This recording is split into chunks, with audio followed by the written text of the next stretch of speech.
Channel medical and nurses अब आज की क्लास है जो हमारी होने वाली है CHO, NHM, KGMU और GMCH एग्ज़ाम के लिए। तो एज़ पर दैट जो शेड्यूल है हमारा, उसी शेड्यूल में जिनकी भी एग्ज़ाम डेट आई हैं उन्हीं में होने वाली है। जैसे राजस्थान वालों का फर्स्ट वीक ऑफ जून में एग्ज़ाम है, तो उसके लिए आप लोग प्रिपेयर्ड रहिए। अपकमिंग टाइम में और भी अलग अलग जगह एग्ज़ाम होने वाले हैं, जैसे कि त्रिपुरा में 17 मई से है जो फॉर्म फिलअप होने 16 जून तक, तो आप लोग भी रेडी रहिए। साथ ही साथ यदि हम बात करते हैं अलग अलग स्टेट के सिलेबस की, तो कंपेयर टू अलग अलग स्टेट में किसी किसी स्टेट में पूरा 100% नर्सिंग पूछते हैं, किसी किसी में नॉन नर्सिंग है जो कवर किया जाता है। आज की क्लास हमारी रहेगी जो mostly community health nursing based रहेगी, जिसमें हम एडोलेसेंट हेल्थ नर्सिंग साथ ही साथ चाइल्ड हेल्थ नर्सिंग भी यहाँ पे कवर करेंगे। तो जो आपके टॉपिक हैं उसके वाइज तो क्लासेस चलेगी ही चलेगी। साथ में जिन भी लोगों को अपकमिंग एग्ज़ाम के लिए, चाहे आप त्रिपुरा का एग्ज़ाम देते हो या किसी भी स्टेट का एग्ज़ाम देते हो, तो इन सभी के लिए स्टडी मटेरियल अवेलेबल है। एक और चीज़, बहुत ही अच्छी चीज़ है जो कि आज से ही आप लोगों के लिए, जो भी लोग अपकमिंग टाइम में CHO के एग्ज़ाम दे रहे हैं, स्पेशली अलग अलग स्टेट के लिए, यदि आप CHO के पेपर्स देते हैं तो मेडिकल नर्सेज आपकी specially for CHO NHM based book तो है ही, साथ ही साथ आपको ऑफिशियल क्वेश्चन पेपर्स भी अवेलेबल हैं। तो जो भी लोग PDF में पढ़ना चाहते हैं, बुक नहीं लेना चाहते, बुक फ्लिपकार्ट पर भी और डायरेक्ट भी आपको अवेलेबल है। तो आप जो भी लोग बुक्स नहीं पढ़ना चाहते हैं, नहीं लेना चाहते, जो भी आपके XYZ रीज़न हो, तो आप लोग PDF से भी पढ़ सकते हैं। PDF आपको यदि लगता है कि बुक आपको ज़्यादा प्राइस में लगती है, PDF उसी की हाफ प्राइस में आपको अवेलेबल है, तो आप उससे भी पढ़ाई कर सकते हैं। आज की क्लास का जो हमारा पहला क्वेश्चन है वो आपको ये रहा, जो कि हर एक एग्ज़ाम में बहुत आता भी है। तो फर्स्ट ट्राइमेस्टर में सर्विक्स का बहुत ही ज़्यादा एक्सट्रीमली सॉफ्ट होना क्या कहलाएगा? ऑप्शन में है आपका Chadwick sign, Osiander sign, Goodell sign या फिर ऑल ऑफ दी अबव। तो extreme softening of the cervix का बहुत ही ज़्यादा सॉफ्ट होना क्या कहलाएगा? वो भी पहले ट्राइमेस्टर, मतलब शुरू के 3 महीने ही कहेंगे हम, या फिर 12 वीक की प्रेगनेंसी में। जो फर्स्ट ट्राइमेस्टर है, 3 ट्राइमेस्टर में पूरी प्रेगनेंसी डिवाइड की जाती है, 12 वीक करके है जो यहाँ पे डिवाइड की जाती है, टोटल 3 ट्राइमेस्टर में डिवाइड की जाती है।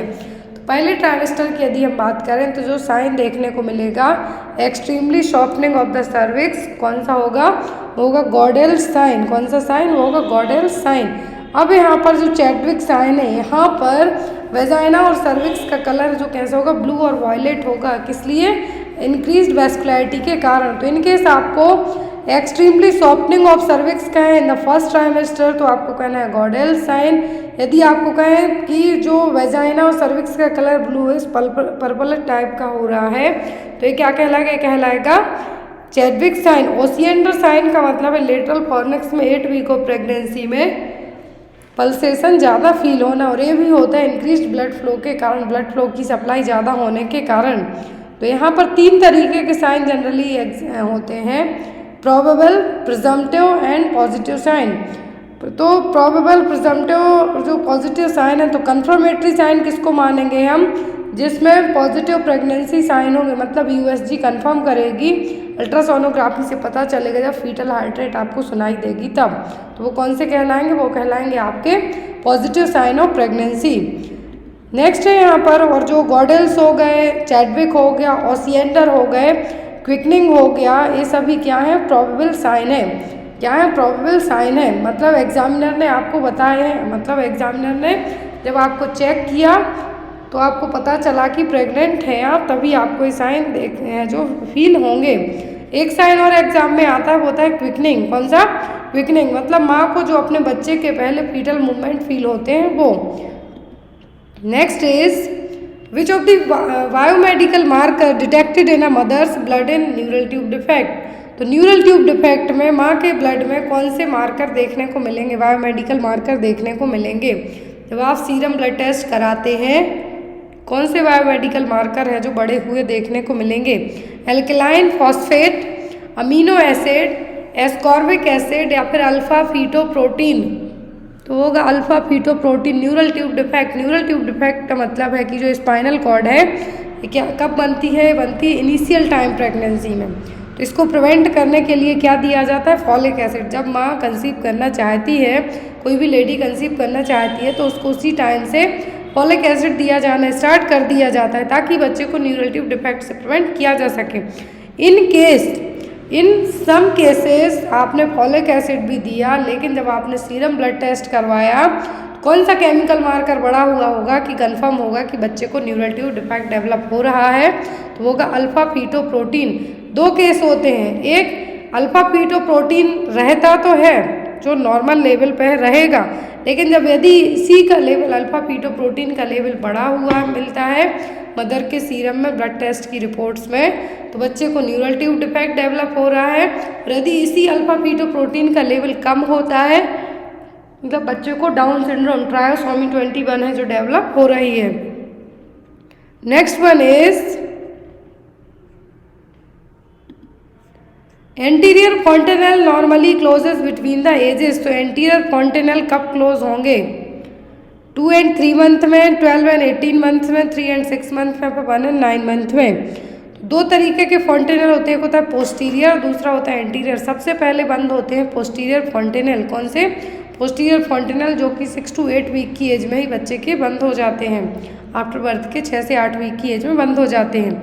लेकिन दूसरे होते हैं एंटीरियर फॉन्टेनल, जो कि 12 से 18 महीने की एज में बंद होते हैं। एंटीरियर मतलब जो सामने जो बच्चे का, आप जिसको तालू कहेंगे, फोरहेड के ऊपर जब आप हाथ रहेंगे, स्पेशली बच्चे की उम्र जब 1 साल से भी कम हो, तो आपको ऐसे लपटप करके यहाँ पे फील होगा। हाथ रख के चेक कर सकते हैं आप, जिसके यहाँ भी बच्चे हों, तो वो क्या होगा? Anterior fontanelle. और ये जनरली कब क्लोज हो जाते हैं? होते हैं 12 से 18 महीने की एज में। Next is the disease characterised by proteinuria, hypoproteinaemia, diffusive oedema, high serum cholesterol and hyperlipidaemia. तो ऐसी डिसीज जिसमें प्रोटीनयूरिया है, हाइपर प्रोटीनेमिया है, एडिमा है, हाई सीरम कोलेस्ट्रॉल और हाइपरलिपिडीमिया है। तो ये क्या है? पाइलोनेफ्राइटिस, नेफ्रोलिथियासिस, नेफ्रोटिक सिंड्रोम या फिर एक्यूट रीनल फेलियर। तो नेफ्रोलिथियासिस का मतलब है कि किडनी में स्टोन का फॉर्मेशन होना, कॉलीलिथियासिस कहें तो गॉल ब्लैडर में स्टोन का फॉर्मेशन होना। अब यहाँ पर ये जो साइन बताए हैं कि प्रोटीनयूरिया, एडिमा, हाइपरलिपिडीमिया, ये सभी किसके साइन हैं? नेफ्रोटिक सिंड्रोम के क्लासिकल साइन है। तो यहाँ पर भी आपका आंसर क्या होगा? Nephrotic syndrome. क्या है? Nephrotic syndrome. Next is which of the following sugar concentration is highest in Honey. तो जब आप हनी लेते हैं तो उसमें हाईएस्ट शुगर कौन सा होगा? कौन सा शुगर कंसंट्रेशन ज़्यादा होगा? लैक्टोज वाला, ग्लूकोज वाला, माल्टोज की फ्रक्टोज। तो sugar concentration is highest in Honey. तो हनी में जो शुगर कंसंट्रेशन सबसे ज़्यादा होगा वो होगा फ्रक्टोज। कौन सा? फ्रक्टोज। तो यहाँ पर आपका आंसर क्या होगा? Fructose. Next one is most serious complication of fracture. तो फ्रैक्चर में मोस्ट सीवियर सीरियस कॉम्प्लिकेशन क्या होगा? सेप्टिसीमिया, ब्लीडिंग, फैट एम्बोलिज्म या फिर डिहाइड्रेशन। तो यदि किसी को हड्डी टूटी है, फ्रैक्चर हुआ है, तो सबसे ज़्यादा सीरियस कॉम्प्लिकेशन होगा फैट एम्बोलिज्म। क्या है? Fat embolism. और ये किस तरीके से होगा? Fat embolism is a piece of intravascular fat that load within a blood vessel cause a blockage of blood flow. तो अब यदि यही ब्लड फ्लो, यदि किसी को क्या है, फैट एम्बोलिज्म, फ्रैक्चर हुआ है, फैट एम्बोलिज्म होता है। फैट एम्बोलिज्म का मतलब है कि फैट के कोई भी पार्ट जो आपके ब्लड वेसल्स में फ्लो होते हैं वो जाके एक जगह कहीं फंस जाए, ज़्यादा फैट का यदि डिपोजिशन होता है, और वो फैट एम्बोलिज्म है जो एम्बोलाई क्या है, थक्का टाइप से या फिर हम क्लॉट टाइप से कुछ कह सकते हैं, ब्लॉकेज करेगा। तो ये जनरली फ्रैक्चर में इसलिए होगा कि आप ना तो ज़्यादा हाथ पैर चला पाएंगे, और तब होता है जनरली जो लॉन्ग बोन होती हैं, लोअर बॉडी पार्ट्स की जो लॉन्ग बोन्स होंगी उनमें फ्रैक्चर होने के कारण तब फैट एम्बोलिज्म हो सकता है। और फैट एम्बोलिज्म सीरियस कैसे माना जाएगा? कि जो आपके ब्लड फ्लो को ही ब्लॉक करने का काम करेगा, जब ब्लड फ्लो का ब्लॉकेज होगा, प्रॉपर आपकी ब्लड सप्लाई नहीं होगी, ऑक्सीजन नहीं पहुँच पाएगी, और एक डेंजर जो चीज़ें कॉज करेगा। Next one is most important question exam में आता है, recyclable plastic waste that means IV tubes और catheters should be segregated in which colour of plastic bag. तो रिसाइक्लेबल प्लास्टिक वेस्ट है जिसमें IV ट्यूब्स हो गई, कैथेटर्स हो गए, तो इनको आप किसी अलग बैग में सेग्रीगेट करेंगे। तो ये किस कलर के बैग में करेंगे, ब्लैक में, ब्लू में, रेड में कि येलो में। तो ये किस कलर के बैग में आप सेग्रीगेट करेंगे, तो ये चीज़ें आपकी सेग्रीगेट की जाएंगी रेड कलर के बैग में। किसमें, रेड कलर के बैग में। तो यहाँ पर आपका आंसर क्या होगा, red. Next one is all of the below are sign of cardiopulmonary arrest except. तो सभी कार्डियोपल्मोनरी अरेस्ट के साइन है किसी एक को छोड़कर। Absence of pulse, dilatation of प्यूपिल, constriction of प्यूपिल या फिर इमीडिएट लॉस ऑफ कॉन्शियसनेस। तो सभी कार्डियोपल्मोनरी अरेस्ट के साइन है किसी एक को छोड़कर। तो जो नहीं है वो होगा कॉन्स्ट्रिक्शन ऑफ प्यूपिल। क्या होगा, कॉन्स्ट्रिक्शन ऑफ प्यूपिल। डायलिटेशन होगा कार्डियोपल्मोनरी अरेस्ट में, ना कि कॉन्स्ट्रिक्शन होगा। कॉन्शियसनेस जाएगी, प्यूपिल डायलेट होंगी, पल्स एब्सेंट रहेगी।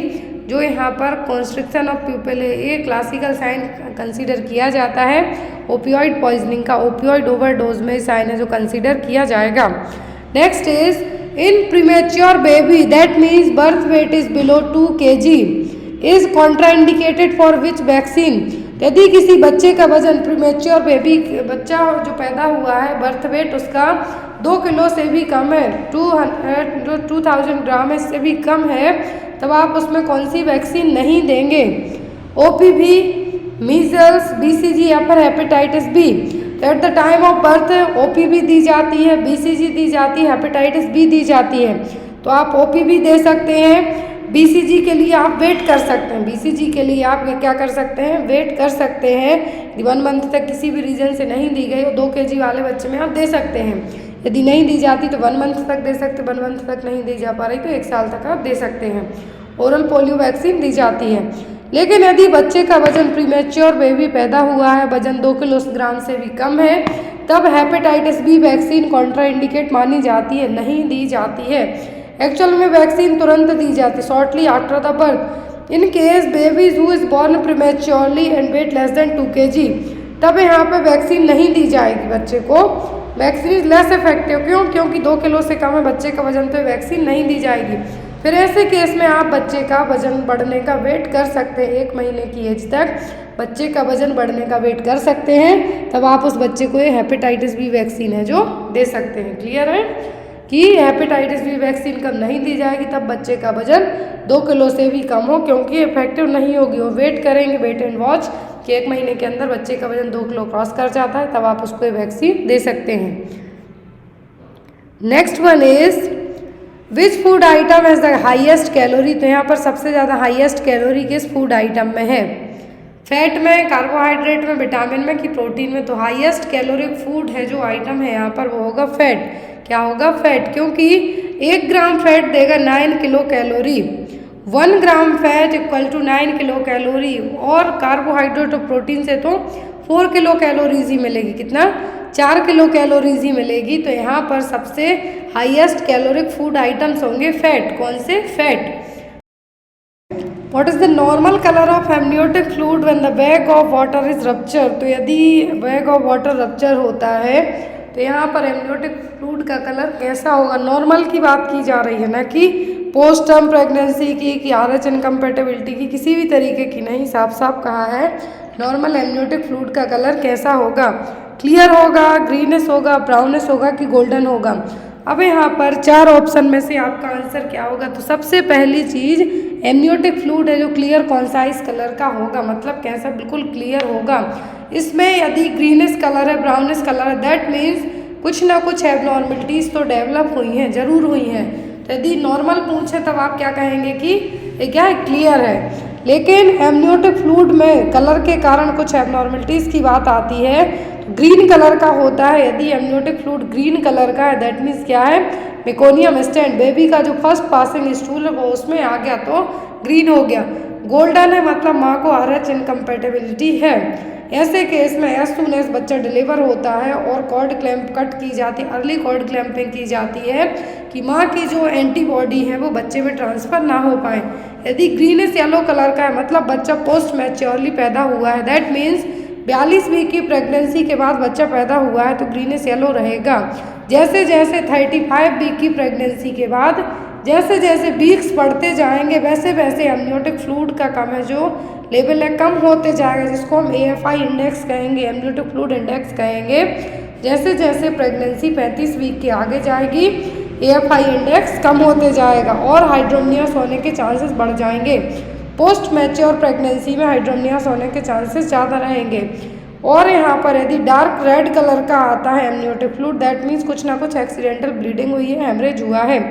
यदि टोबैको जूसी, ऐसा तंबाकू का जो कलर होता है ब्राउनिश टाइप का रहेगा amniotic fluid, that means baby जो फीटस है उसकी डेथ यूट्रस में ही हो चुकी है। इंट्रा यूट्राइन डेथ, बेबी की जो डेथ है वो कहाँ हो गई, यूट्रस में ही हो गई है, तब एमनियोटिक फ्लूइड का कलर ब्राउन रहेगा।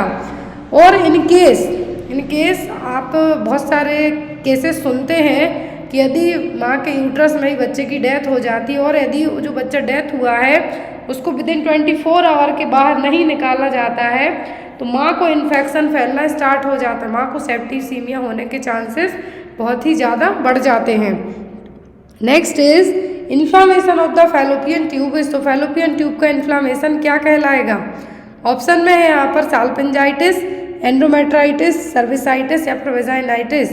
तो यहाँ पर जो फैलोपियन ट्यूब जिसको आप यूटेराइन ट्यूब के नाम से भी जानते हैं, तो एक इसके इन्फेक्शन और इन्फ्लामेशन को आप क्या कहेंगे?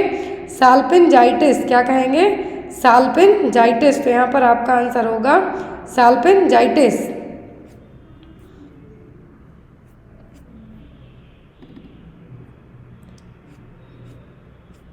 Next one is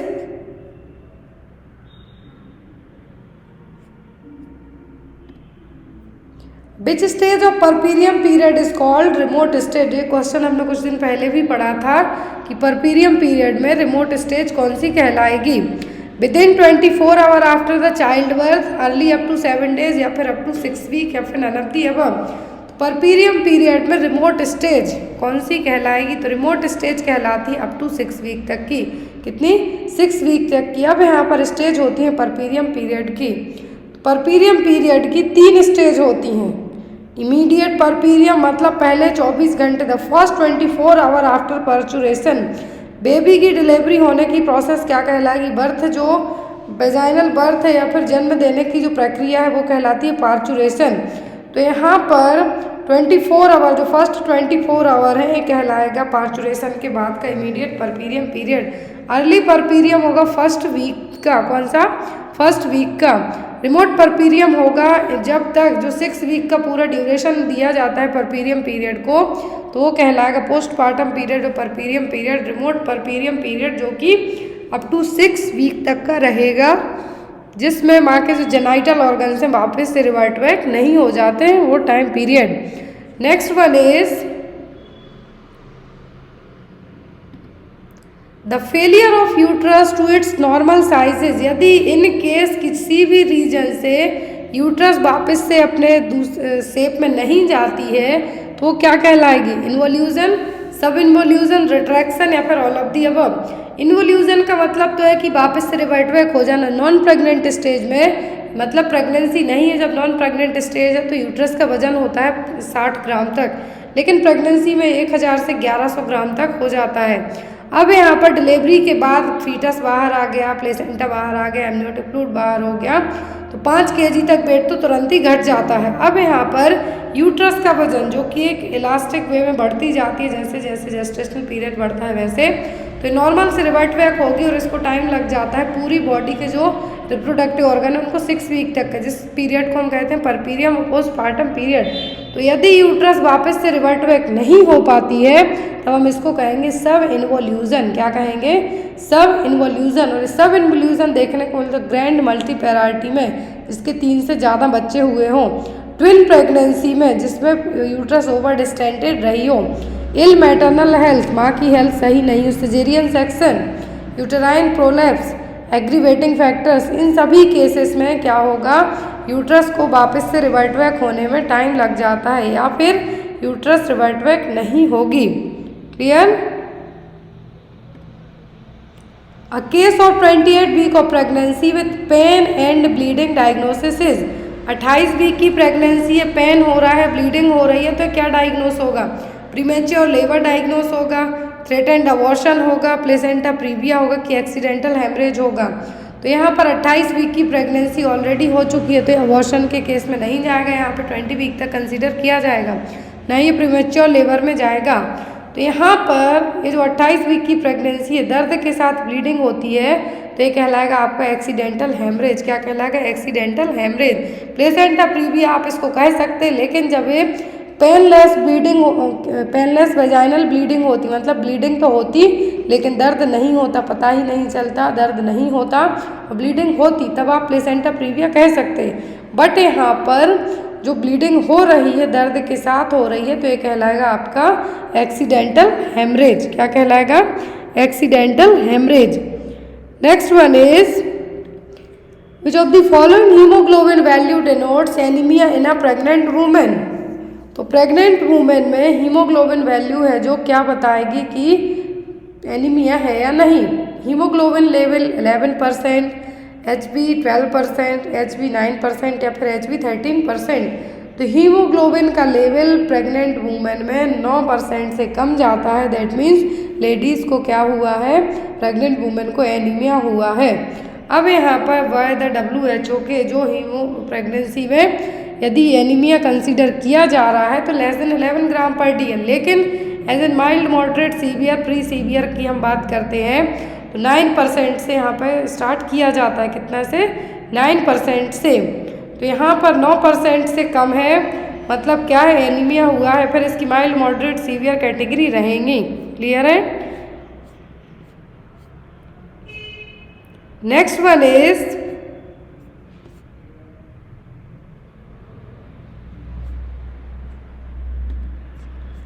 good attachment sign of breast feeding are all except. तो गुड अटैचमेंट साइन सभी ब्रेस्ट फीडिंग के किसी एक को छोड़कर।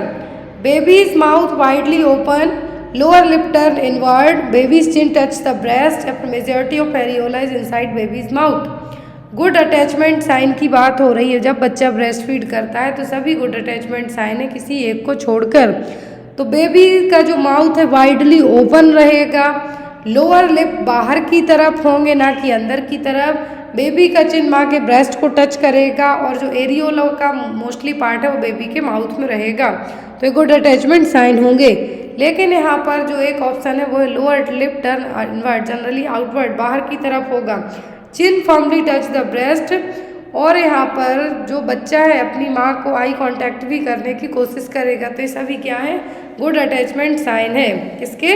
ब्रेस्ट फीडिंग के गुड अटैचमेंट साइन है यहाँ पर।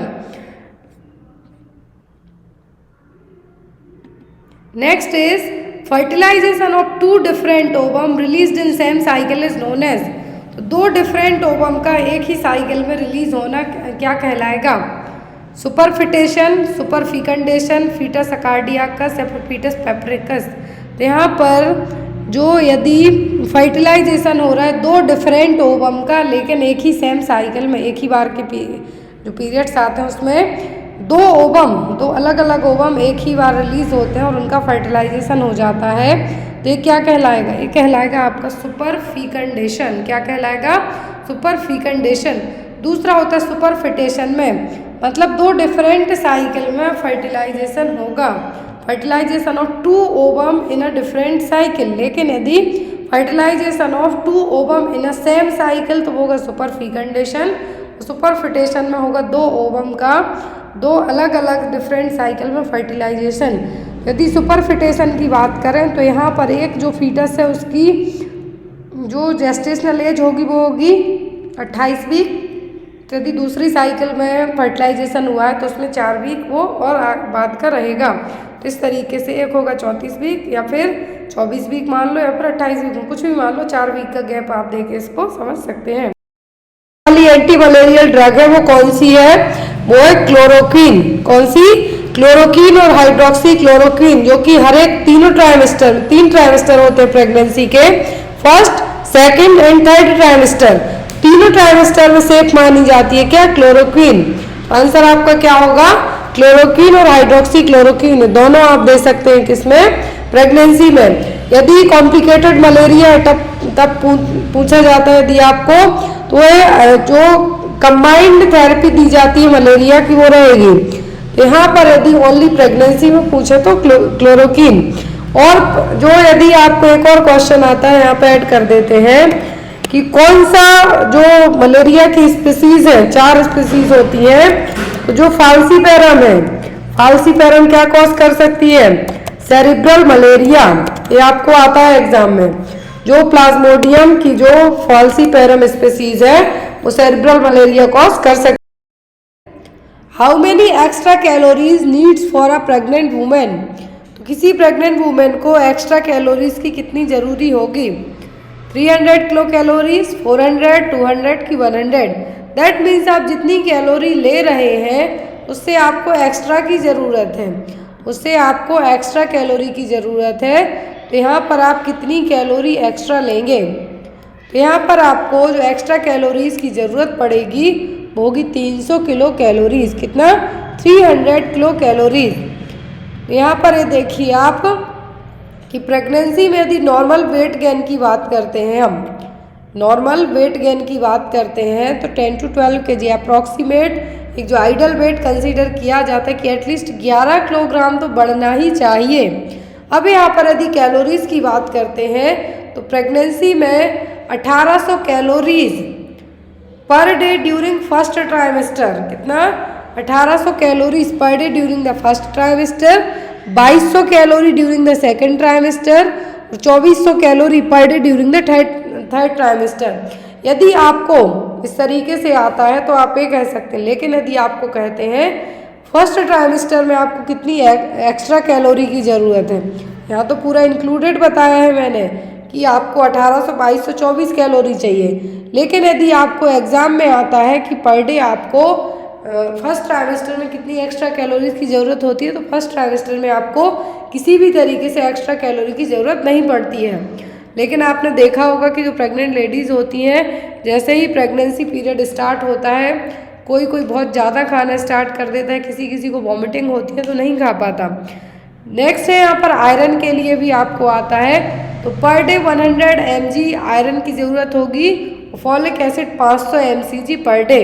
प्रेगनेंसी में यहाँ पे 100 mg पर डे आयरन और 500 mcg per day folic acid. Next one is what to use to calculate the EDD, estimated date of delivery calculate करने के लिए क्या यूज़ किया जाएगा? From LMP, from past to menstrual period, based on amenorrhoea या फिर none of the above. तो EDD calculate की जाती है लास्ट मेंस्ट्रुअल पीरियड के फर्स्ट डे से। LMP का जो पहला दिन होता है उससे यहाँ पर EDD को कैलकुलेट किया जाएगा, ना तो पास्ट टू मेंस्ट्रुअल पीरियड से, नहीं एमनोरिया से। एमनोरिया ज़रूरी नहीं कि आपके पीरियड्स स्टॉप हो गए तो आप प्रेग्नेंट हैं। मान लीजिए कि आप किसी भी रीज़न से आपको पीरियड्स आने स्टॉप हो सकते हैं, ज़रूरी नहीं कि ओनली प्रेगनेंसी में। आपको POCD है तो हो सकते हैं, कुछ थायराइड प्रॉब्लम इशू है तो हो सकते हैं, कुछ और अदर इशू हैं तो भी हो सकते हैं, कुछ स्ट्रेस के कारण डिले हो सकते हैं। तो ये लेकिन यहाँ पर EDD के लिए आप LMP का फर्स्ट दिन plus 9 month plus 7 days calculate करते हैं तो EDD निकल के आएगा। बेस्ड ऑन ड्यूरेशन पूछे, वीक्स में पूछें तो 42 वीक्स, 37 वीक के बाद जो डिलीवरी होती है तो वो नॉर्मल टर्म डिलीवरी में आएगा। लेकिन पोस्ट टर्म पूछें तो 42 वीक। लेकिन यहाँ पर आपको दिन में पूछें तो टोटल 280 दिन, 280 days. Clear? LMP plus 9 month plus 7 days, 10 lunar month जिसको आप कह सकते हैं। या फिर यहाँ पर आप कैलकुलेट नेगल्स फॉर्मूला यहाँ पे बेस्ड ऑन एग्जाम्पल के तौर पे बताया है, वो सबसे कॉमन इसी को यूज़ किया जाता है। Next one is the first TT immunization should be administered to the antenatal mother act of pregnancy. जो पहला tetanus toxoid immunization TT immunization किया जाएगा प्रेगनेंसी में एंटीनेटल मदर को, कब किया जाएगा? 12th वीक में, 16th वीक में, 20 वीक में या फिर 24th वीक में। तो ये किया जाता है जनरली 4th मंथ में। कब किया जाता है? 4th मंथ में। बेस्ड ऑन हम 4 वीक का एवरी मंथ कंसीडर करते हैं तो फर्स्ट टीटी इम्यूनाइजेशन किया जाता है 16th वीक में। कब? 16वें हफ्ते में। कब? 16th वीक में या फिर चौथे महीने में हम कह सकते हैं। और इसके बाद 4 वीक का या फिर 1 महीने का गैप देके सेकेंड टीटी का डोज है जो लगाया जाता है। Clear? Next one is most famous question gynaec का, जो आपको किसी न किसी एग्जाम में आएगा। The fundus of the uterus reach up to the level of umbilicus when the duration of pregnancy is. तो यूट्रस है जो अम्बलाइकस तक किस वीक की प्रेगनेंसी में पहुंच जाएगी? 20 में, 24th में, 26 में कि 36 में? किस वीक की प्रेगनेंसी में यूट्रस है जो अम्बलाइकस के लेवल तक पहुंचेगी? तो ये पहुंचेगी 24 हफ्ते की प्रेगनेंसी में। कब? 24th वीक की प्रेगनेंसी में। ये देखिए यहाँ पर 16th वीक में 3 finger width of the symphysis pubis हो गया। सिम्फाइसिस प्यूबिस यहाँ से 16वें हफ्ते तक पहुँचेगी। यहाँ से कितना? 3 फिंगर्स। फिर 20 में 3 finger width below umbilicus. Umbilicus यहाँ पे है, नीचे रहेगा 20 में। क्लियर? फिर 24 में सीधे सेंटर में जो अम्बलाइकस पॉइंट है वहाँ पर। 28 में अम्बलाइकस से 3 फिंगर ऊपर। 32 में अम्बलाइकर और स्किफॉइड प्रोसेस के बीच में जो स्टर्नम है, स्टर्नम जो बोन है वहाँ पे। 36 में कोस्टल आर्च तक, टॉप तक। आफ्टर 36 वीक के बाद कोस्टल आर्च से डाउन आएगा, जिस प्रोसेस को आप क्या कहेंगे? लाइटनिंग। यदि प्रीमी पैरा में देखें तो 37 वीक के बाद होगा, क्योंकि मल्टी पैरा होती हैं उनमें 36 वीक के बाद ही लाइटनिंग देखने को मिल जाती है। Next one is which instrument is use to take the cervical smear. Cervical cancer के लिए सर्वाइकल स्मीयर कलेक्ट किया जा रहा है, तो कौन सा इंस्ट्रूमेंट यूज किया जाएगा? फोर्सेप्स, वेजाइनोस्कोपी, वेंटोज या फिर हैरिस स्पेटुला। सबको पता है सर्वाइकल स्मीयर जो cervix cancer human papilloma virus के थ्रू होता है, उसको डिटेक्ट करने के लिए सर्वाइकल स्क्रीनिंग की जाती है, ताकि हम पता कर सकें सर्विक्स कैंसर तो नहीं हो रहा है डेवलप। उसके लिए जो आप स्पेसिमेन कलेक्ट करते हैं स्क्रीनिंग के लिए, तो यहाँ पर जो इंस्ट्रूमेंट यूज़ होता है वो कहलाता है हैरिस स्पेटुला। ये एग्जाम में आपको एज एन इमेज के तौर पे भी आ सकता है। Next one is drugs and x-ray should be avoided in the which trimester of pregnancy. तो ड्रग्स और एक्सरे किस ट्राइमेस्टर ऑफ प्रेगनेंसी में अवॉइड किए जाते हैं? सेकेंड, फर्स्ट, थर्ड या फिर नन ऑफ द अबव। तो वैसे तो किसी भी ट्राइमेस्टर में एक्सरे और ड्रग्स नहीं दी जाती हैं, यहाँ पर ड्रग्स है। लेकिन जो फर्स्ट ट्राइमेस्टर होता है वो सबसे ज़्यादा रिस्की होता है, क्योंकि इसी टाइम पर वाइटल ऑर्गन्स बनना, डेवलप होना स्टार्ट होते हैं। इसीलिए फर्स्ट ट्राइमेस्टर ऑफ प्रेगनेंसी में एक्सरे, ड्रग्स कुछ भी है जो नहीं किया जाता है। Next one, which of the following would the nurse identify as a presumptive sign of pregnancy. इनमें से प्रिजम्पटिव साइन कौन से हैं प्रेगनेंसी के? Positive serum pregnancy test, nausea and vomiting, Goodell sign, effacement. कौन से हैं जो प्रिजम्पटिव साइन है प्रेगनेंसी के? तो प्रेगनेंसी के जो प्रिजम्पटिव साइन है वो होंगे आपके नोजिया एंड वॉमिटिंग। क्या है? Nausea, vomiting. 3 टाइप्स के साइन होते हैं, presumptive, probable and positive. Presumptive मतलब कि आप ऐसे साइंस क्या कर रहे हैं, आपको अज्यूम हो रहा है, आपको लग रहा है कि आप प्रेग्नेंट हैं, बट ये कन्फर्म नहीं है।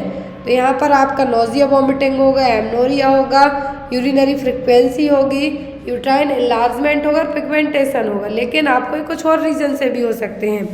प्रोबेबल साइन में आपके आएंगे Goodell, Sagers, Chadwick, ballottement, Braxton Hicks contraction. ये सब किस में आएंगे?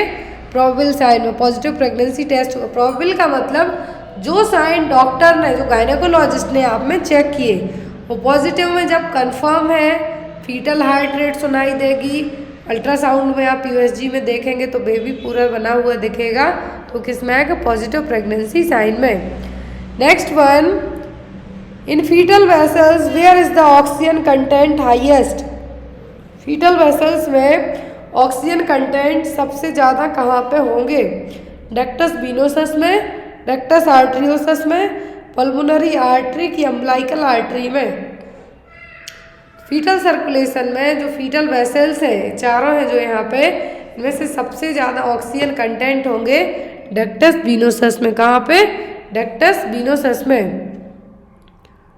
Next one is in which year primary health care came into practice. Primary health care practice में कब आया था? 1952 में, 1978 में, 1975 में कि 1982 में? तो प्राइमरी हेल्थ केयर है जो प्राइमरी हेल्थ केयर है, कब आया था? 1978 में। 1978 में अल्मा अटा डिक्लेरेशन के तहत इसेंशियल हेल्थ केयर जिसको कहा गया है, तो इसके थ्रू जो केयर प्रोवाइड की जाती है उसमें आपके जितनी भी एक्सेसिबल केयर हो गई, आपकी क्वालिटेटिव केयर हो गई, तो सभी आपकी किस में आएगी? प्राइमरी हेल्थ केयर में, जिसको हम एसेंशियल हेल्थ केयर भी कह सकते कर रहे हैं हम। तो प्राइमरी हेल्थ केयर कब आई? 1978 में। इसका मतलब एसेंशियल हेल्थ केयर। इसके आपको एग्जाम में एलिमेंट्स पूछ सकते हैं, तो एलिमेंट्स इसके टोटल 8 होते हैं। Education, water sanitation, nutrition, maternal and child health, immunization, prevention of endemic disease, treatment और ड्रग अवेलेबिलिटी। तो ये सब क्या है? एलिमेंट्स हैं किसके? प्राइमरी हेल्थ केयर की। अब यहाँ पर इसके प्रिंसिपल, एलिमेंट्स अलग है, प्रिंसिपल अलग है। प्रिंसिपल बेसिकली 4 होते हैं, लेकिन एक जो न्यू ऐड किया गया है वो यहाँ पर है equitable distribution, community participation, intersectoral coordination, appropriate technology and focus on prevention. ये आपके क्या है? प्रिंसिपल हैं किसके? प्राइमरी हेल्थ केयर के। तो एलिमेंट्स और प्रिंसिपल है, दो में से कुछ ना कुछ आपको एग्जाम में आ सकता है। Next one is the aphthous ulcer reduced by. तो जो एप्थोटोसस अल्सर है ये किसके थ्रू कम होंगे? गुड ओरल हाइजीन के कारण, plenty of water and green leafy vegetables के कारण, ensure toothbrush has aligned and bristles are soft after all of the above. तो जो आपके मुंह में छाले हो जाते हैं कभी कभी, उन्हीं को यहाँ पे कहा है एप्थोटोसस अल्सर। तो ये क्या है, किसके कारण होंगे? सबसे आप अच्छी ओरल हाइजीन रखिए, ज़्यादा से ज़्यादा पानी पीजिए ताकि आप डिहाइड्रेट ना हो, प्रॉपर तरीके से आपका पेट साफ रहे। आप ऐसा टूथब्रश यूज़ करें जिसके जो अलाइन हैं वो ब्रिसल से क्या हो? सॉफ्ट होते हैं। यहाँ पर आपका आंसर क्या होगा? All of the above. तो एप्थोटोसस अल्सर कैसे कम होंगे? इन सभी चीज़ों से। ये देखिए छाले जो बने हुए हैं इनको आप छाले कहते हैं। जो स्मॉल सेलोसोर रहेंगे माउथ में बेस ऑफ द गम्स, इसको हम क्या कहते हैं? छाले कहते हैं नॉर्मल लैंग्वेज में। तो ये कैसे ठीक होंगे? जब आप अच्छी ओरल केयर करेंगे, अच्छा पानी पिएंगे, आपका पेट अच्छा रहेगा, तो ये अपने आप ठीक रहेंगे। Next one is in heads assessment for adolescents S stand for. तो आपने एडोलेसेंट हेल्थ है जो, इसमें हेड असेसमेंट किया जाता है, सॉरी हेड्स असेसमेंट किया जाता है। तो इस हेड्स असेसमेंट में एस का मतलब क्या है? सेक्सुअलिटी, सेफ्टी, सुसाइड या फिर all of the above. Adolescent age period होता है अकॉर्डिंग टू WHO के 10 से 19 साल तक का। क्या है? किशोरावस्था जिसको हम कहेंगे।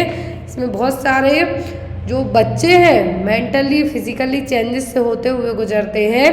तो यही एक ऐसी स्टेज होती है चाइल्डहुड से लेके एडल्टहुड के बीच की स्टेज जिसको हम एडोलेसेंट कहेंगे। 10 से 19 साल तक की एज ग्रुप की रहेगी। इसमें बहुत सारे फिजिकली मेंटली चेंजेस देखने को मिलेंगे। अब यहाँ पर एक हेड्स असेसमेंट किया जाता है।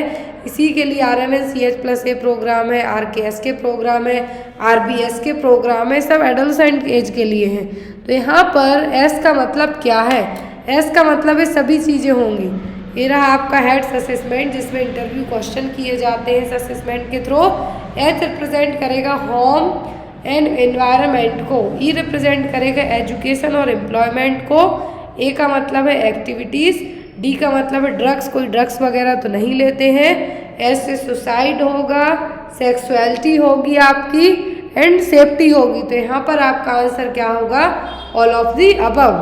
क्लियर है? Next one is maximum incidence of pertussis is seen in.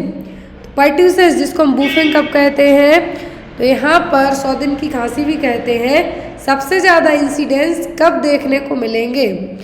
Sorry किस एज में देखने को मिलेंगे? जब 0 to 2 ईयर्स हो, 3 to 4 ईयर्स, 0 to 5 ईयर्स या फिर 8 to 12 ईयर्स। तो पर्ट्यूसिस के सबसे ज़्यादा केस देखने को मिलते हैं जब बच्चा क्या हो?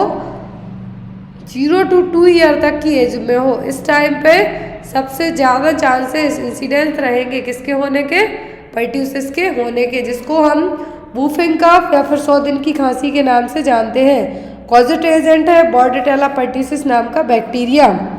Next one, flag sign is a clinical feature of which disease. Flag sign किस डिसीज का क्लिनिकल फीचर है?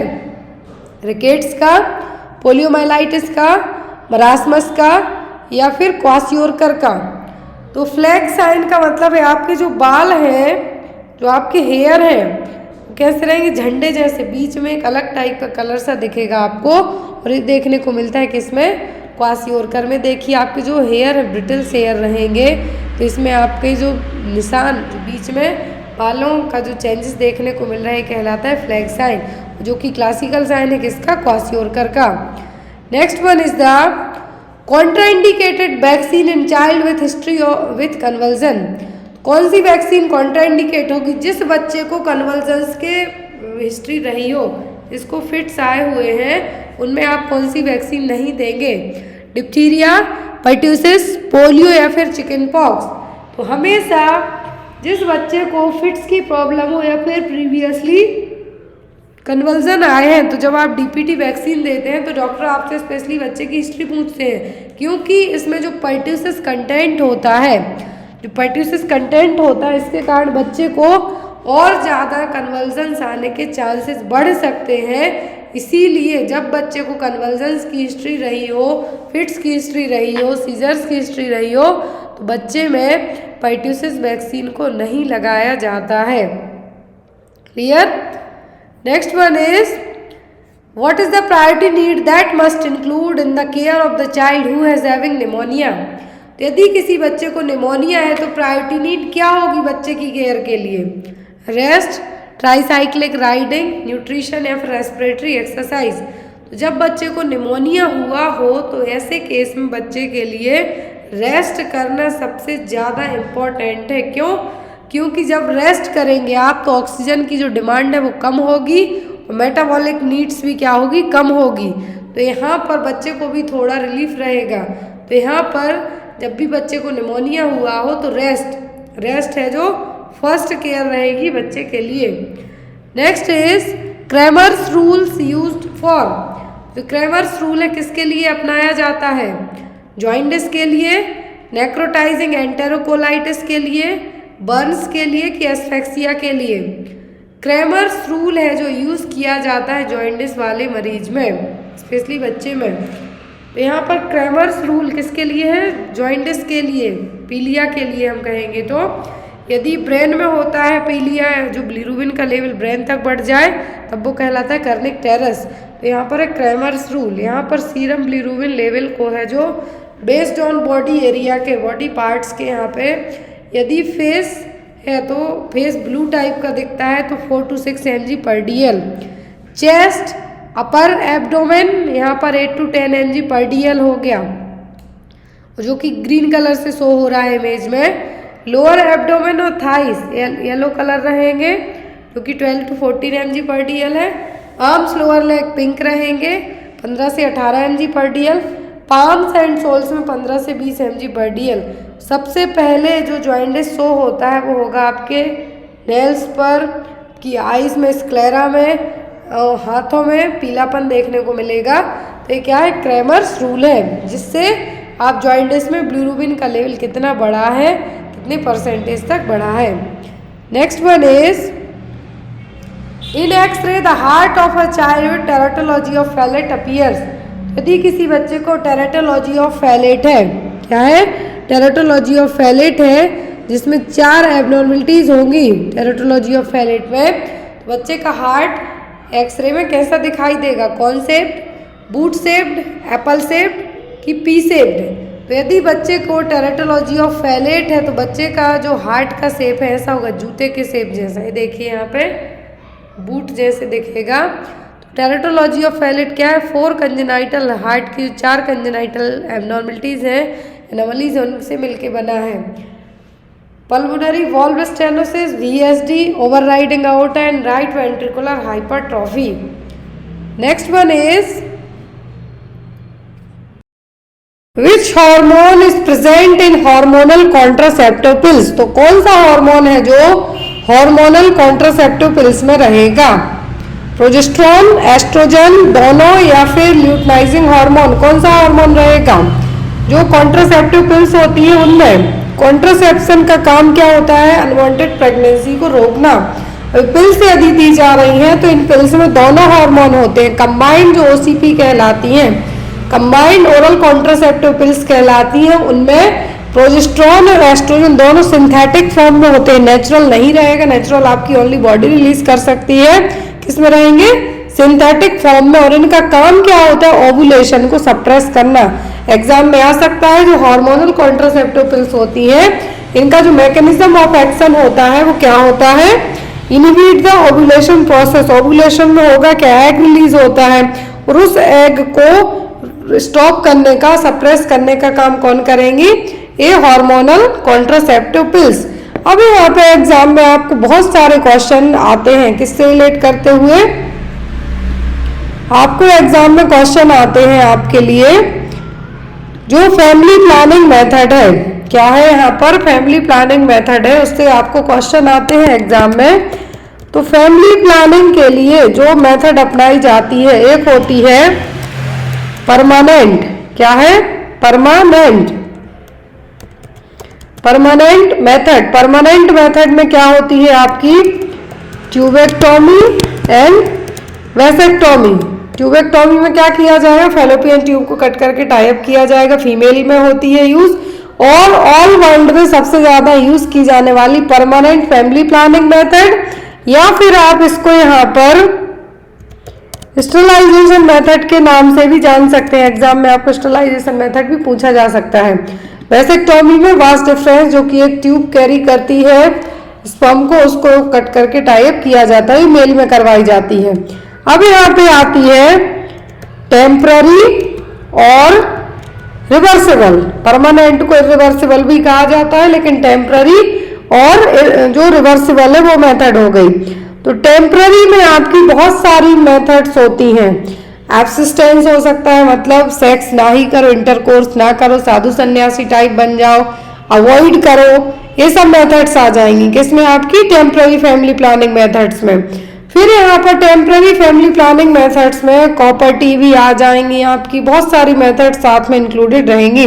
तो यहाँ पे देखिए क्लासिफिकेशन है कॉन्ट्रासेप्शन का, जो शॉर्ट वे में आपको एक होता है मेल स्टरलाइजेशन, जो कि हमने पढ़ा क्या है? Vasectomy, female tubectomy. दूसरा होता है स्पेसिंग मेथड, जो टेम्पररी मेथड, और रिवर्सिबल मेथड। रिवर्सिबल क्यों? क्योंकि हम इनको बार बार यूज कर सकते हैं। तो जो रिवर्सिबल मेथड से टेम्पररी है उसमें होता है नेचुरल मेथड। नेचुरल मेथड में आपका लामा हो सकता है, एब्सिस्टेंस हो सकता है। अब यहाँ पर आपका आता है लैम, लामा नहीं है, वो लामा अलग है, लीव अगेंस्ट मेडिकल एडवाइस, जब हॉस्पिटल से पेशेंट भाग जाए वो है। लैम होता है लैक्टेशनल एमनोरिया मेथड। फिर आता है बैरियर मेथड, तो इसमें कंडोम है जो बेस्ट ऑप्शन माना जाता है। इंट्रायूट्राइन डिवाइसेस, तो इंट्रायूट्राइन डिवाइस में आपकी वही कॉपर्टी हो जाती है। Hormonal, emergency, post conception method. Post conception में स्पेशली आईपिल का यूज किया जाता है, माला डी माला एन अपनाई जाती हैं हार्मोनल में। तो यहाँ पर क्या है? क्लासिफिकेशन है कॉन्ट्रासेप्टिव मेथड और स्टरलाइजेशन मेथड का। जब हमने सबसे पहले पढ़ी लैम, मतलब लैक्टेशनल एमनोरिया मेथड, जब तक माँ अपने बच्चे को, जो 3 स्टिमुलेंट्स हैं जो इस वेस पे काम करेंगे लैक्टेशनल एमनोरिया मेथड पे, माँ जब तक अपने बच्चे को फीड कराती है, जो एक्सक्लूसिव ब्रेस्ट फीडिंग होता है 6 महीने तक का, वो तब तक ये मेथड काम करेगी। दूसरा, माँ को डिलीवरी के बाद जो लोचिया रिलीज होता है, जो ब्लीडिंग होती है डिलीवरी के बाद कुछ वीक तक, कुछ दिनों तक, तो वो स्टॉप होने के बाद देन पीरियड्स नहीं आते हैं, वो माँ यहाँ पर इस मेथड को अपना सकती है। और जो माँ प्रैक्टिस में हो एक्सक्लूसिव और क्वासी एक्सक्लूसिव ब्रेस्ट फीडिंग में दिन रात अपने बच्चे को फीड करा रही है, ऐसा नहीं है कि बीच बीच में बच्चे को बॉटल फीड भी किया जाए, माँ से है जो फीड ना करवाया जाए, तो वो नहीं होगा, only exclusive breast feeding mother. तो यहाँ पर 3 कंडीशन पे काम करेगा। क्यों? क्योंकि बच्चा जब जो मिल्क डायरेक्ट ब्रेस्ट फीड करेगा तो यहाँ पर जो हार्मोन है वो हार्मोन क्या काम करते हैं? ओव्यूलेशन को सप्रेस करेंगे, पीरियड्स नहीं आएंगे। नो एग नो प्रेगनेंसी, मतलब ना ओवुलेशन होगा ना प्रेगनेंसी कंसीव होगी, तो इस बेस पे काम करेगा। ये नेचुरल मेथड है, एक्सिस्टेंस भी है। फिर आती है यहाँ पर आपकी जो डिवाइस इंट्रायूट्राइन डिवाइसेस है, तो यहाँ पे आती है नॉन मेडिकेटेड, मेडिकेटेड। तो फर्स्ट जनरेशन में होती है आपकी कौन कौन सी? नॉन मेडिकेटेड, जिसमें लिपेज लूप जो कि एस शेप्ड रहेगा, पॉलीथीन वायर का बना हुआ, रेयरली यूज किया जाता है, रेयरली यूज किया जाता है। फर्स्ट जनरेशन में ही होती है मेडिकेटेड, मतलब मेडिसिन वाली। तो यहाँ पर एक जो आईओडीज है कॉपर या फिर हार्मोन की होंगी।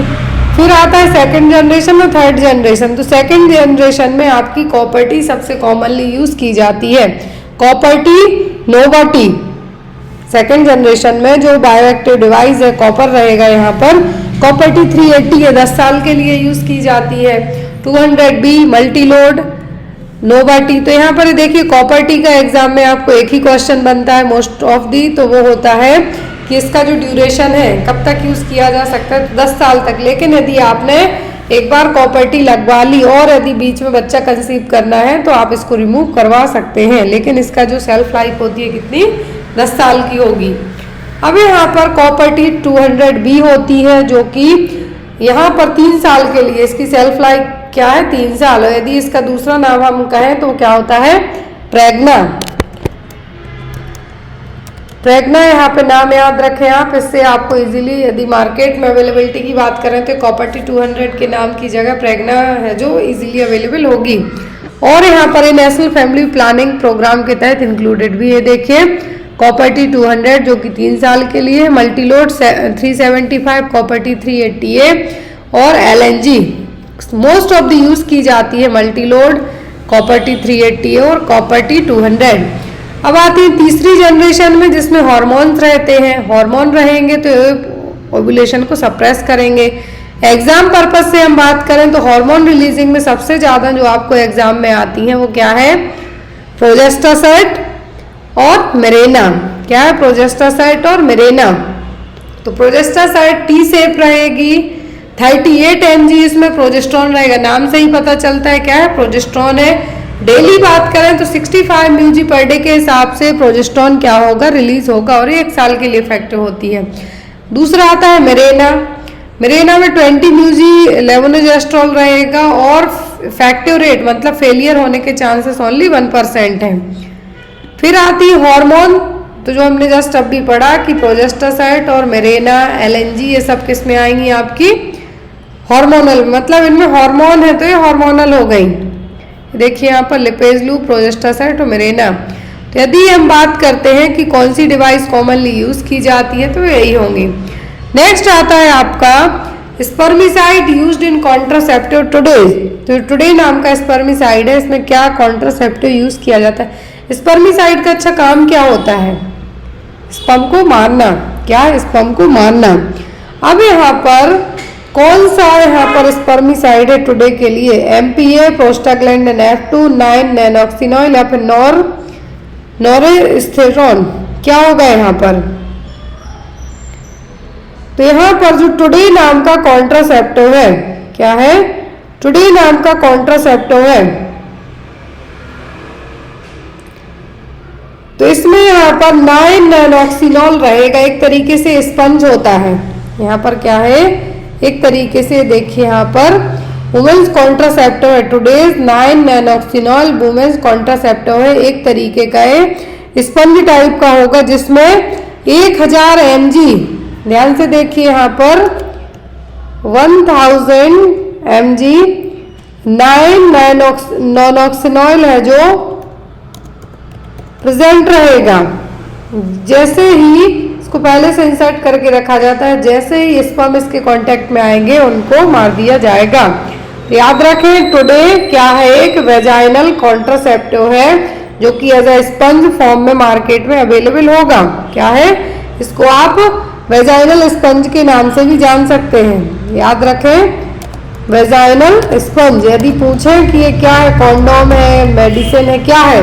तो ये क्या है? Vaginal sponge. Next one is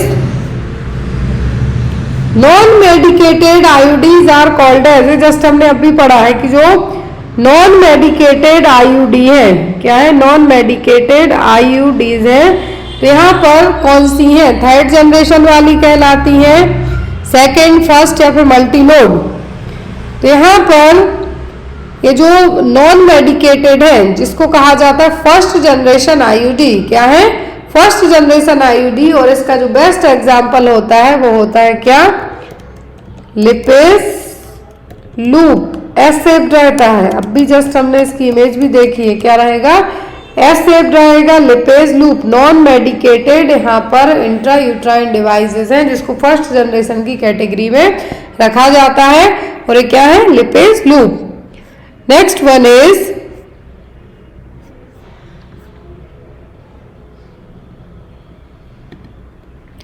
in copper T 200 the number denotes. तो जो कॉपर टी है या 200 है या 380 है, इसमें जो नंबरिंग है जैसे 200 हो गया, 300 हो गया, तो ये क्या डिनोट्स करेगा? Weight in microgram, surface area, weight in milligram, volume of device. क्या यहाँ पर ये है जो शो करेगा? यहाँ पर जो कॉपर टी है, क्या है? जो कॉपर टी है यहाँ पर 200, तो यहाँ पर जो शो करेगा वो क्या होगा? वो सरफेस एरिया। क्या होगा यहाँ पर? Surface area. नेक्स्ट वन, तो 200 का पूछे या 300 का पूछे, दोनों में क्या आएगा आपका? Surface area. Next one is eligible couple और those couples age group of. तो जो एलिजिबल कपल वाला क्वेश्चन है जो रिसेंट में लास्ट टाइम में भी हरियाणा में पेपर हुआ था, वहां पे इसको पूछा गया था। जो यहाँ पर एक क्वेश्चन है एलिजिबल कपल या फिर फर्टाइल कपल जिसको कहा जाता है, तो यहाँ पर कौन से हैं? ये कहलाते हैं 15 से 45 साल तक के एज ग्रुप के लोग। कौन है?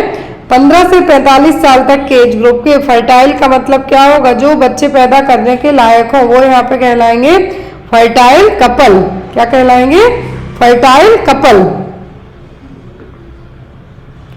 Next one is which of the following is the terminal method of contraception in male। ये भी जस्ट हमने अभी पढ़ा है, जो क्लासिफिकेशन देखा है। तो टर्मिनल मेथड मतलब कि यहाँ पर परमानेंट मेथड की बात की जा रही है। तो टर्मिनल मेथड यहाँ पर कौन सी होगी? तो टर्मिनल मेथड है यहाँ पर वो होगी आईयूसीडी, वेसेक्टोमी, ट्यूबेक्टोमी या फिर कॉन्डोम। तो यहाँ पर जो टर्मिनल मेथड है कॉन्ट्रासेप्शन की वो होगी वेसेक्टोमी मेल के लिए। फीमेल में पूछते तो ट्यूबेक्टोमी। वेसेक्टोमी एक सर्जिकल प्रोसीजर है मेल स्टेरिलाइजेशन का, और परमानेंट मेथड भी आप कह सकते हैं। इस प्रोसीजर में जो वासा डिफरेंसिया है इसको कट करके टाई अप किया जाता है ताकि जो यूरेथ्रा के थ्रू स्पर्म बाहर आएंगे उनको जाने से रोका जा सके। अब आपके मन में एक क्वेश्चन बनता है कि क्या जिनकी वेसेक्टोमी हो जाती है तो उनके स्पर्म नहीं बनते हैं? स्पर्म उनके बनते हैं, लेकिन ड्यूरिंग द एजैकुलेशन स्पर्म बस रिलीज नहीं होते हैं। वो again and again recycling type के होते होते वहीं पे जो क्या हो जाते हैं? एब्जॉर्ब हो जाते हैं। उनका ऐसा कुछ नहीं होता है। Next one, hormonal contraceptive choice in lactating mother. यदि माँ अपने बच्चे को फीड करा रही है तो बेस्ट हार्मोनल कॉन्ट्रासेप्टिव चॉइस क्या होगी? मिनी पिल्स, कंबाइंड पिल, सेंट्रोक्रोम या फिर नन ऑफ द अबव। तो यदि माँ अपने बच्चे को फीड करा रही है या फिर नर्सिंग मदर है तो सबसे बेस्ट चॉइस होती है वो होती है मिनी पिल्स, जिसमें ओनली प्रोजेस्टेरोन रहेगा, वो भी स्मॉल क्वांटिटी में। ये देखिए यहाँ पर मिनी पिल्स में क्या होता है? ओनली प्रोजेस्टेरोन होगा जो कि एक बहुत कम क्वांटिटी में रहेगा, जो कि मिल्क जो ब्रेस्ट से मिल्क बन रहा है उसके प्रोडक्शन में किसी भी तरीके से है। थेरेपी एंटीकोगुलेंट एजेंट है उस पर है, लेकिन साथ में अल्कोहल यूज कर ले तो क्या होगा? Decreased anticoagulation effect, increased anticoagulation effect, increased vitamin K absorption F none of the above. Excessive alcohol use while warfarin लेते टाइम यदि अल्कोहल ले ले तो एंटीकोगुलेशन का इफेक्ट क्या होगा? बढ़ जाएगा। Alcohol can cause your body to make fewer platelets than normal. यदि आप शराब पीते हैं तो उसके दुष्परिणाम सबको पता है, लेकिन उसके साथ साथ आप यदि वार्फिन ले रहे हैं तो ये क्या करेगा? आपकी बॉडी में जाके जो प्लेटलेट काउंट है नॉर्मल की जगह एज कंपेयर टू नॉर्मल के कम बनाएगा। और जब आपकी बॉडी में प्लेटलेट्स तो ब्लड क्लॉटिंग में हेल्पफुल रहती है, तो इन्हीं ब्लड क्लॉटिंग में आपको क्या करेगा, इंटरफेयर करने का काम करेगा और आपको ब्लीडिंग होने के रिस्क ज्यादा होंगे। तो यहाँ पर आपका आंसर क्या होगा, increased anti coagulant effect. Next one, the goal health for all by 2000 AD was noted in world health assembly in the year. तो हेल्थ फॉर ऑल जो 2000 AD है, हेल्थ असेंबली में कब लिया गया था? 1978, 1945, 1991 या फिर 1979 में कब लिया गया था? तो ये आया था आपका 1978 में। इसी टाइम पर प्राइमरी हेल्थ केयर भी लाई गई थी, ये भी याद रखना है, health for all 2000 AD। Next है, MTP does not allow termination of pregnancy after a. Question बहुत एग्जाम में आता है आपके कि जो medical termination of pregnancy act है, इसके तहत कितने वीक की प्रेगनेंसी को ही टर्मिनेट किया जा सकता है? 30, 20, 24 या फिर 28। तो यहाँ पर MTP एक्ट के तहत ओनली विद इन 20 वीक्स की प्रेगनेंसी को टर्मिनेट करने की परमिशन है, आफ्टर 20 वीक के नहीं। तो यहाँ पर क्वेश्चन में यही पूछा गया है कि जो medical termination of pregnancy act है, इसके तहत कितने वीक के बाद की प्रेगनेंसी टर्मिनेट नहीं की जा सकती है? तो 20 हफ्तों की प्रेगनेंसी। MTP एक्ट के तहत 1971 में जो MTP एक्ट आया था, इसके तहत 20 वीक की प्रेगनेंसी को ही टर्मिनेट किया जा सकता है। लेकिन जो MTP एक्ट अमेंडमेंट एक्ट आया था, उसमें कुछ परमिशन दी गई 24 वीक्स की, लेकिन वो कुछ अलग क्राइटेरिया और अलग केसेस के साथ में। Clear? Next one, according to Maslow hierarchy of needs the highest level is. तो मास्लो की जो हायरार्की नीड्स थ्योरी है, इसके अकॉर्डिंग हाईएस्ट नीड कौन सी है? Physiological, safety, security, love, affection या फिर सेल्फ एक्चुअलाइजेशन। तो फिजियोलॉजिकल तो आपकी प्रायोरिटी नीड में आएगी, जो बेसिक नीड है उसमें आएगी। हाईएस्ट मतलब हायरार्की का जो ट्रायंगल शेप है, तो उसमें सबसे टॉप पे आएगा आपका क्या? Self actualization. क्या होगा? Self actualisation. बेसिक नीड्स में आएगी सेफ्टी और फिजियोलॉजिकल नीड्स। साइकोलॉजिकल में आपकी सेल्फ स्टीम और बिलोंगिंगनेस आएगा, और जो सेल्फ फुलफिलमेंट नीड्स होंगी वो टॉप पर होंगी, वो होगी सेल्फ एक्चुअलाइजेशन। क्लियर? ये आपको या तो एग्जाम में जो मास्लो की हायरार्की नीड्स थ्योरी दी किसने है, तो ये दी अब्राहम मास्लो ने। अब यहाँ पर इसकी जो थ्योरी और की जो नीड्स है, अकॉर्डिंग टू नीड्स के प्रायोरिटी बढ़ती जाएंगी। बेसिक नीड होगी फिजियोलॉजिकल नीड में फूड, वाटर, वार्मथ, रेस्ट। दूसरी होगी सेफ्टी नीड्स, जिसमें सिक्योरिटी, सेफ्टी होगा। बिलोंगिंगनेस आएगा, फिर इंटीमेट रिलेशनशिप्स होंगे, दोस्त होंगे आपके। स्टीम नीड्स में आपकी प्रेस्टीज, आपकी फीलिंग, क्या चीज़ें आप अचीव करते हुए आएगा, और सेल्फ एक्चुअलाइजेशन आपकी टॉप पे आएगी।